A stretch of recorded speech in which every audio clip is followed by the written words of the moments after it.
부동산 불패를 믿는 사람이 아직도 있네. 인구 하락에 대한 문제, 한국 수출 경제 이슈, 지금이 그때랑 같은 줄 아냐? 제가 다 해명을 하겠습니다.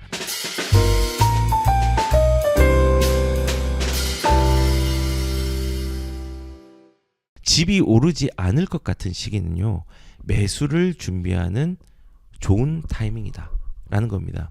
그런데 우리는 이 좋은 타이밍을 항상 부정적으로 해석을 굉장히 많이 합니다. 이틀 전에 이제 달린 댓글인데, 이렇게 얘기를 합니다. 와, 진짜 부동산 불패를 믿는 사람이 아직도 있네. 과거에 부동산이 그래도 꾸준히 오른 것은 우리나라가 금리를 안 올리고 돈을 풀어준 역량으로 한국 수출 경제가 살아 있었기 때문이라고 했는데요. 제가 빨간 줄 친 거는 제가 다 해명을 하겠습니다. 근데 지금은 어떤가? 사실상 공급 부족이라고 말하지만 결국은 지금 매도 물량이 많이 쏟아지고 미국 관세 이슈, 한국 수출 경제 이슈, 인구 하락, 그 다음에 한국 기술력의 한계, 그 다음에 달러 방어도 힘겹고 더 이상 부동산 살리는 정책은 펼치기 어려운 상황인데 그저 웃고 간다. 부동산을 보지 말고 전체적인 시기와 상향을 봐야지. 지금이 그때랑 같은 줄 아냐? 키키키키키. 이제 이렇게 보내줬습니다. 그런데 우리는요, 제가 이제 처음에 이렇게 얘기를 한 것처럼요, 집이 오르지 않을 것 같다라는 여론들이 많이 형성되고 그게 대중적인 보편적인 사회적 감정으로 나와 있을 때 이때가 사실은 매수하기 좋은 타이밍입니다. 근데 사람들은 무서워서 이렇게 지금은 어렵다라고 이제 비난을 하죠. 자, 그런데 좀 알아야 될 게 뭐냐면요, 안 오를 것 같은 이유를 잘 봐야 됩니다. 근데 그 이유의 근거를 어떻게 돼야 되냐면요, 과연 이 안 오를 것 같은 근거가 지속될 문제인가, 아니면은 일상적 기우거나 해소될 문제인가, 요 두 가지를 보아야 돼요. 지속될 문제면요, 진짜 가격들이 떨어지겠죠. 근데 해소될 문제면요, 이것들은 변동성이 있으면서 왔다 갔다 하는 겁니다. 지금 우선 보시면 첫 번째, 지금은 공급 부족이라고 하지만 이 부족한 거 진짜 맞습니다. 내년에 입주 물량도 반토막 나고 2, 3년 뒤에 인허가 물량도 없기 때문에 굉장히 부족한 건 맞는데 지금 매도 물량이 쏟아져 있고 저는 개인적으로 이거는요, 해소 가능한 문제라고 생각합니다. 해소 가능한 문제, 물량이 쏟아진다고 하잖아요. 왜 그러냐면요, 우리는 그런 경험치가 있습니다. 과거에 보시면요, 2018년도 말에 헬리오시티가 입주했죠. 이 당시에는 헬리오시티가 9,500세대이기 때문에 가장 전국에서 많은 단지를 품은 아파트였습니다. 그런데 입주 폭탄 때문에 싼 전세만 나가고 집값도 안 오를 것이라는 어떤 기우들이 되게 만연해 있었습니다. 그런데 이 집값이 안 오른다라는 얘기를 했는데 결국은 이 헬리오시티의 입주 물량들이 소진이 됐습니다. 여기서 보시면은 매도 물량이 많이 쏟아져 있고 이건 해소되는 거잖아요. 헬리오시티가 입주 폭탄이 쏟아졌고 둔촌 주공의 아파트들이 12,000세대가 지금 쏟아지고 있고, 근데 이거는 해소될 문제입니다. 그리고 과거를 보면은 2023년도 3월 달에 보면요, 서울 아파트 매물 늘었다, 호가도 1억씩 올라라고 했는데요. 매물이 는 것 자체, 이때는 시장이 좋아서 호가가 올랐지만요, 매물이 늘고 이 기회를 이용해서 팔자라고 2023년도에 3월 달에 얘기했지만요, 요때 판 거보다 2024년도까지 가져갔으면은 굉장히 요런 지역들, 주요 지역들에서는 수익이 많이 났겠죠. 이 매물이라는 건요, 소진되는 겁니다. 그러면 다시 한번 이제 와서 이 매물이 쏟아져 있고 근데 지금의 문제가 공급 부족이라 말하지만은 매물도 쏟아져서 집값이 안 오를 거다라고 얘기하는데, 매물은 말씀드린 것처럼 늘 쏟아지지만요, 늘 해소가 되는 문제입니다. 그러면은 안 오를 것 같은 이유 중에서 이게 지속될 문제인가요? 해소될 문제인가요? 해소될 문제입니다. 이거는 근거가 되지 못합니다. 그 다음 걸 또 말씀을 드릴게요. 지금 뭐 이제 전문가들 중에서 이런 얘기도 하잖아요. 집값을 받아줄 사람이 없다. 집값을 이제는 아무도 못 받아준다. 너무 비싸서 라고 얘기를 합니다. 그런데 우리가 과거를 보면요, 그때도 똑같은 얘기들이 분명히 있었습니다. 지금 부동산 신화가 무너지고 있다. 이게 몇 년도일까요? 요 신문 기사가 2012년도 신문 기사입니다. 2012년도 시장이 안 좋을 때죠. 예, 수도권은 안 좋을 때죠. 2012년도에는 어떤 얘기가 있었는지 볼게요. 아주 안 좋다. 용인의 공인중개사가 탄식처럼 이렇게 얘기를 했어요. 용인시는 버블7이었는데 2007년도 초보다 아파트 가격이 25에서 35% 빠졌는데 그나마도 물건을 사려는 사람이 없다. 가격은 더 떨어질 거라는 기대 때문에 가격이 40% 정도 빠진 급매물 정도가 나와야 관심을 받는다. 요거 사면은 이제 논한 거였죠. 어떻게 보면은. 그리고 이제 대치동 음마 아파트 얘기를 하는데 그 하기 전에 이제 용인 얘기를 계속하고 있습니다. 기자와 말을 주고받던 중에서 한 건설사의 아파트 분양가 소개 전단을 책상에 펼쳐 보이고 2003년도와 2008년도에 이 어떤 건설사가 한 곳의 부지에서 두 차례에 걸쳐서 분양을 했는데 이 분양가가 이상했대요. 58평 아파트가 2003년도 전단지에는 4억 5천만 원이었고 2008년도 5년 뒤에는 9억 2천으로 똑같은 조건인데 5년 사이 2배나 뛰었다고 합니다. 그래서 이 미친놈의 나라라고 잘라 말하면서 아파트 가격이 내리는 게 이상한 게 아니라 정상으로 돌아가는 거라고 덧붙였다고 얘기를 하는데 정상으로 돌아가는 대가가 컸다라고 이제 가격들의 움직임대로 올라가는 것들을 보여주죠. 그리고 용인의 분양시장에 나온 10가구 중 7가구가 주인을 못 찾았다. 이때 10채 중에 7채가 주인을 못 찾았다고 합니다. 굉장히 심각한 상태였죠. 그리고 이제 음마 아파트를 보면서 연초에 12억 5천만 원 하던 31평 아파트 가격이 3월에 12억 3천으로 줄어들었다. 그리고 최근 거래가는 8억 8천까지 떨어졌다. 3개월 사이 30% 정도 가격이 빠졌다. 음마 아파트가 지금 재건축 조건부 재건축 판정을 받아서 호재가 있는데 상식대로라면 올라가야 되는데 문제가 많다. 그리고 재건축 을 해도 과거처럼 큰 수익을 기대할 수 없다는 얘기가 돌면서 가격이 곤두박질 치고 있다. 이게 몇 년도라고요? 2012년도입니다. 2012년도. 이때도 제가 저번 주에 영상에서 보여준 것 같이 이 시기에는 가계부채에 대한 부분 그리고 인구 감소에 대한 부분 똑같이 있었고 특히 가계부채가 많고 집값이 비싸기 때문에 이거를 받아줄 사람들이 없다. 라고 얘기를 했습니다. 그래서 지금 여기 무너지는 부동산 불패의 신화의 뒤에 가려진 부분이 부동산 불패의 신화라는 단어들이 적혀 있습니다. 라고 하는데 이때도 똑같이 받아줄 사람이 없다고 했는데 이거는 판단을 해야 됩니다. 이게 이 문제가 지속될 문제인가 부동산 신화 끝났다라는 부분들이 지속되는 문제였냐 아니면 기후적 일상적으로 공포로 인해서 일상적으로 오는 기후인가 이거는 기후입니다. 매번 있는 기후입니다. 받아줄 사람이 없는 게 아니라 받아들여야 하는 현실 인식이 희미해진 겁니다. 긴 호흡을 간다고 하면은 가격을 적응을 하고 긴 호흡으로 간다고 하면은 이것도 이기는 싸움이거든요. 그래서 여기서 음마 아파트 얘기를 했었잖아요. 근데 이런 걸 좀 봐야 될 것 같아요. 지금 받아줄 사람이 없다. 여기에서 우리가 체크해야 될 거는 해소될 문제인가 지속될 문제인가 기후인가 이건 일상적 기후라고 얘기했습니다. 그러면 우리가 이제 이렇게 받아줄 수 있는지 없는지를 관점들을 다르게 해서 좀 봐야 돼요. 예를 들어서 아까 음마 아파트 31평 얘기가 나왔잖아요. 음마 아파트가 2012년도에 6억 6천이었습니다.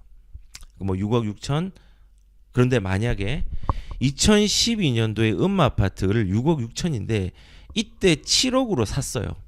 잘못 산 걸까요? 잘 샀던 걸까요? 지금 기준으로는 잘 샀다고 보이잖아요. 근데 그 당시 기준으로는 잘못 산 겁니다. 그리고 2014년도에 음마 아파트 31평에 10억을 했습니다. 근데 10억을 했는데 이거를 11억에 샀어요. 잘 산 건가요? 아니면은 잘 사지 못한 건가요? 지금 기준으로는 1억을 더 비싸게 주고 샀다면 잘 못 산 게 아니라 잘 산 건데 그 당시에는 못 산 겁니다. 왜냐하면 지금 음마 아파트가 2024년도 기준으로 최고가가 28억이고 지금 27억, 6억, 7억, 8억 이렇게 찍고 있잖아요. 그러니까는 시간의 변화에 따라서 우리가 이런 집값 회의론들이 항상 나오는데 이 회의론이 나오는 건요 통과 의뢰랑 같습니다. 통과 의뢰와 같은 기후입니다. 그 당시는 가격을 적응을 못하는 거거든요. 2019년도에 음마아파트 17억이었습니다. 이때도 비싸다고 했습니다. 그런데 이거를 18억에 샀다. 지금 기준으로 볼 때는 잘 산 건가요? 못 산 건가요? 잘 산 거거든요. 그리고 2020년도에 18억이었어요. 근데 이때 샀어요. 잘 산 거거든요. 물론 입지가 좋고 물건이 좋기 때문에 지금은 28억까지 찍었지만요. 자, 그러면 지금 28억이나 29억, 30억에 샀다고 치겠습니다. 그리고 나는 이거를 재건축까지 가져갈 수 있는 40대라고 치겠습니다. 40대 초반. 그러면 이걸 30억에 샀는데 2030년이 되었을 때 혹은 2035년이 되었을 때 35억이 됐다고 가정을 할게요. 그거보다 더 올라갈 겁니다. 그러면은 2024년이 잘 산 건가요? 못 산 건가요? 시점에 따라서 잘 샀다 못 샀다가 갈려지는 거거든요. 그리고 그 시점마다 부동산 신화가 무너졌다라고 얘기를 하는 사람이 있고요. 그 시점마다 그 당시의 시점마다 집값이 비싸서 앞으로 받아줄 사람이 없다라고 했지만요. 지금까지 가격들이 올라가면서 받아준 사람이 있었습니다. 왜일까요? 화폐 가치가 떨어졌잖아요. 화폐 가치가 떨어졌잖아요. 그래서 지금 많은 전문가들이 이제 부채 얘기도 하고 집값이 너무 비싸가지고 앞으로 받아줄 사람이 없다라고 얘기를 하지만요. 저는 일상적 기후라고 생각하고 통과 의뢰, 그 비관하는 어떤 일상적 기후의 통과 의뢰라고 저는 생각을 합니다. 사람들의 흐름들이. 그래서 우리가 지금 많이 비싸죠. 그리고 분양가도 비싸고 지금 건설사에서도 굉장히 조심하고 있습니다. 수주를 하고 하는 부분들이 공사비도 많이 오르고 했기 때문에 이것들이 시점을 잘못 맞추면은 이게 되게 건설이 어려워지고 회사가 어려워질 수 있기 때문에 조심하고 있습니다. 실질적으로 우리 뭐 자이라든지 이런 건설사들도 수주액 자체가 반으로 줄여가지고 이제 지금 수주를 했습니다. 그만큼 조심스러운 시장입니다. 그런데 이 시장들은 항상 존재합니다. 과거에도 그랬고 2008년도에도 그랬고 그 이전도 그렇고 항상 이렇게 어려움이 통과 의뢰처럼 지나갔습니다. 그리고 이게 우리가 집을 많이 짓다 보면은 이제 과포화 상태가 되겠죠. 과공급이 되겠죠. 그러면 집값이 또 조정이 되는 거예요. 그러다가 집을 안 짓다 보면은 집이 이제 줄어들어서 집이 필요해서 과포화가 아니고 과공급이 아니라 이제는 부족 현상이 일어나겠죠. 그러면은 또 거기서 가격이 오르면서 집을 지으면서 또 이것들을 변화시키는 겁니다. 그래서 집값이 비싸서 앞으로 받아줄 사람이 없다? 받아줄 사람이 있습니다. 그리고 우리는 월급으로만 집을 사지 않거든요. 집을 사는 건요 월급뿐만 아니라 생애 최초에 온 사람들은 대출을 통해서 지금도 대출이 잘 돼 있거든요. 막는다 하지만은 그리고 20억짜리 집을 사는 사람들은 15억짜리로 오른 집을 팔고 갈아타면서 자기의 현금과 혹은 대출을 이용해서 갈아타는 거지 순수하게 내가 급여를 모아가지고 이 집을 갈아탄다? 그러면은 아무도는 아니지만은 많은 사람들이 못 갈아타게 되는 경우죠. 그래서 집값이 비싸서 받아줄 사람이 없는 게 아니라 받아들여야 되는 현실, 가격의 현실에 대한 인식이 희미해져서 그리고 거기에 불안해서 이것들이 사람들이 접근을 못하는 겁니다. 그래서 내 생애 주기가 아직 40대다. 그리고 50대 초반이다. 라고 생각이 된다면요. 그리고 주택이 없다라고 하면요. 우리가 이 희미해지는 가격 인식에 매몰되는 게 아니라 받아줄 수 없는 사람이 없는 게 아니라 우리가 미래의 가치들을 생각해서 입지가 괜찮다고 하면요. 지금은 1주택을 사는 데는 전혀 공포감이 없는 시장이라고 저는 생각을 합니다. 그래서 뭐 지금 집값 받을 사람 없다. 아닙니다.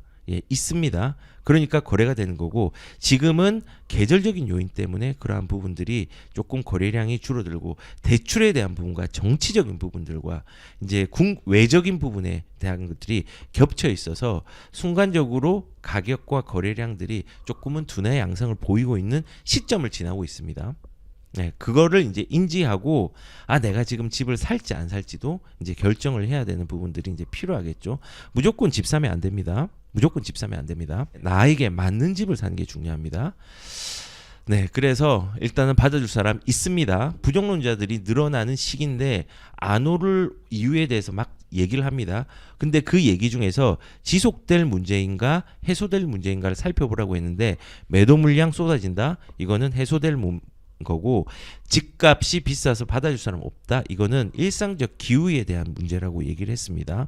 그리고 여기서 이제 댓글에서 보면은 우리나라 금리를 안 올리고 돈을 풀어준 역량 때문에 한국 수출 경제가 살아 있었기 때문에 부동산이 그래도 꾸준히 올랐다고 했는데 요거는 팩트가 아닙니다. 2000년도에서 2022년도에 금리 인상을 했습니다. 보시면은 2020년도에서 2022년도에 금리 인상을 했습니다. 근데 금리 인상을 한데 가격이 올랐던 시기예요. 그리고 2025년도부터 2027년도까지 금리 인상을 했습니다. 여기 이렇게 금리 인상을 했는데 이때 집값이 금리가 인상한 듯 올랐습니다. 그리고 거꾸로 요때도 2010년도 7월부터 2011년도 6월까지도 금리를 1.25% 올렸습니다. 올렸는데 이때는 수도권은 떨어지고 그 다음에 지방은 올랐습니다. 금리가 완전히 작동하는 거 아니죠? 그리고 반면에 2012년도에서 2016년도까지도 이렇게 금리를 쭉 내렸잖아요. 근데 2012년도 13년 금리 내릴 때 부동산은요, 집값은 2013년도까지 금리가 내림에도 불구하고 수도권은 가격들이 조금 떨어졌고 지방은 이때까지 올랐습니다. 금리랑 상관이 없죠. 그리고 2020년도와 2021년도는 맞습니다. 금리 인하가 돼서 유동성장이 크게 펼쳐져서 작동을 했고 2022년도 금리 급등을 했죠. 이렇게 자이언트 스텝을 했죠. 요때는 급하게 올라서 금리가 작동을 했습니다. 금리가 절대적으로 작동한 게 아니라 상수가 아니라 변수라는 겁니다. 그런데 이번에 금리가 크게 움직였고 크게 떨어지는 이제 피벗이 될 수 있는 여지가 있었기 때문에 또 자산 시장들이 좀 움직이게 된 거죠.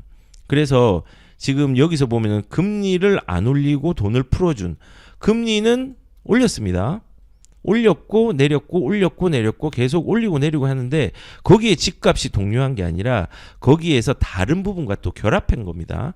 뭐 돈을 푸는 부분도 있고 그래 돈을 푸는 부분에 대해서 얘기를 해볼게요. 지금 여기서 보면은 돈을 풀어준 역량으로 과거의 부동산이 꾸준히 올랐다고 했는데요. 금리를 안 올리고 돈을 풀어준 역량. 예, 요거는 맞습니다. 돈을 쭉 풀어줬거든요. 유동성장이 열렸기 때문에 올랐는데요. 문제는 뭐냐면요. 여기서 오류가 뭐냐. 돈을 풀어준 역량. 지금도 돈을 풀어준 역량이 있거든요. 돈은요. 푸는 걸요. 속도를 늦췄을 뿐이지 이거를 급하게 줄인 적은 거의 없습니다. 급하게 줄인 게 아니라 급하게 쪼여가지고 돈이 나오는 양들을 작게 한 시기는 분명히 있겠죠. 그래서 지금 보시면은 유동성들은 과거뿐만 아니라 지금도 해당되는 부분입니다. 유동성이 가고 있다는 거. 예, 가고 있다는 거. 그래서 이분들은 이제 지금 과거는 이렇고 지금은 안 이렇다라는 것들 얘기하고 있는데 과거에 금리를 안 올린 게 아니라 금리를 올릴 때도 집값이 오르는 시기도 있었고 금리를 내려도 집값이 오르지 않는 시기도 있었습니다. 돈을 풀어준 역량은 과거가 아니라 과거뿐만 아니라 현재에도 유효한 부분입니다. 예, 이렇게. 그래서 금리와 유동성은 사실은 해소가 가능한 문제, 이 문제라고 제기를 했는데 실질적으로 우리가 이걸 볼 때 이것 때문에 이걸 이용하는 거지 이것 때문에 부동산 가격들이 이제 앞으로 유동성 줄어들고 이제 금리에 대한 부분들이 안 떨어질 거니까는 안 되겠다. 아니거든요. 이건 움직이기 때문에 비관론의 입장에서 보는 게 아니라 해소 가능한 입장으로 우리가 보는 게 필요하다는 생각이 듭니다. 자, 그리고 인구 하락에 대한 문제를 얘기를 합니다. 인구가 줄어든다. 그래서 이것도 해결 못할 문제인가? 예, 이거는 지속적인 문제는 맞습니다. 근데 해소될 문제, 우리가 선택을 해서 해소될 문제와 공존하고 있습니다. 우리나라에서 수도가 서울이죠. 서울의 인구가 지금 현재 2024년 12월 기준으로 한 930만에서 40만이 됩니다. 그런데 2010년도에는 몇 명인 줄 아십니까? 서울의 인구가 1000만 명이 넘었어요. 1001만 명? 1010만 명? 그 정도가 됐습니다. 1020만 명까지 간 것 같은데 1000만 명이 넘었는데 지금은 930이에요. 인구가 줄어들었죠. 줄어들었는데 가격은 어떻게 됐을까요? 이거는 뭐 안 봐도 되지만은 서울시의 가격 이게 2010년도부터 2024년까지 보면요. 가격의 등락은 있는데 결국은 집값은 올라버렸거든요. 인구가 줄었는데 왜 올랐을까요? 아니 그러면은 지금 이게 서울이라서 그런 거 아니냐. 서울이기 때문에 인구가 줄어드는 게 문제가 안 되는 거 아니냐. 부산 같은 경우는 다르다. 부산 같은 경우는 지금 인구가 엄청나게 많이 줄어들고 있다. 보시면은 인구가 95년도에 388만에서 그다음에 2020년도에는 340만 정도까지 왔죠. 그리고 2024년쯤 기준으로서는 인구 자체가 327만 정도가 됩니다. 그리고 2035년 300만 그 이하로 2040년에 떨어진다라고 얘기를 합니다. 부산 인구가 380만에서 40년 뒤에는 80만이 떨어진다고 합니다. 그리고 이제 그 기준으로 아까 전에 서울도 2010년부터 2024년까지 봤으니까 2010년에 356만에서 지금 327만이니까 거의 30만이 빠졌죠. 30만이 빠졌습니다. 지금 2010년부터 2024년까지. 그런데 지금 부산도 보면요. 2010년도부터 2024년까지 집값이 빠졌습니까? 앞으로는 노령화되고 인구가 더 줄어들 것이다 라고 얘기하시는 분들이 있는데 우리가 이제 그걸 좀 기억해야 됩니다. 우리가 물을 계속 공급하지 않는 물병이 있는데 이 물병은요 물을 공급하지 않으니까요 결국은 고갈이 됩니다. 그런데 물이 계속 공급되는 물병은요 물이 구멍이 나도 고갈이 되지 않습니다. 제가 이 얘기를 하는 이유가 뭔지 아십니까? 인구가 줄어듭니다. 인구가 물이 고갈이 계속되죠. 그런데 물이 고갈이 되면서 물이 공급이 되지 않는 지역들은 지금 사람들이 하락론자들이 말하는 것처럼 문제가 생깁니다. 그런데 물이 계속 공급되는 물병에 구멍이 살짝 좀 나 있어요. 누수가 계속 생겨. 근데 그 누수되는 것보다 더 많은 물을 붓는다고 하면요. 이 물은요 고갈되지 않습니다. 수요층이 많은 지역들, 인구가 떨어진다고 하더라도 수요층이 계속 붙는 지역들, 그런 지역들은요 인구가 떨어져도 절대적인 인구가 줄어드는 거와 수요층이 줄어드는 지역과 구분되어 가지고 시장이 흘러갈 겁니다. 그러니까 서울은 항상 공급 부족하고 수요가 부족하고 인구가 줄든 인구가 늘든 간에 땅은 한정돼 있고 사람들이 거기를 선호하니까 거기는 계속 사람들이 인구가 준다고 하더라도 수요가 있는 거예요. 반면에 농촌 같은 경우는 죽고 있잖아요. 도농복합도시 같은 경우는 거기는 물을 공급을 안 해줘요. 그런데 구멍이 났어. 근데 물이 공급이 안 되니까 계속 빠지죠. 결국은 거기는 어려움을 겪겠죠. 그래서 우리가 뭐 인구가 빠진다를 단순하게 퉁쳐가지고 전국 지역으로 집값이 문제가 생긴다라고 생각하는 게 아니라 선택적으로 문제가 생긴다고 판단을 해야 되는 겁니다. 그래서 우리가 생각해야 될 게 해결하기 위해서는 입지의 선택과 방향들을 잘 잡아야 한다는 말씀을 저는 드리고 싶습니다.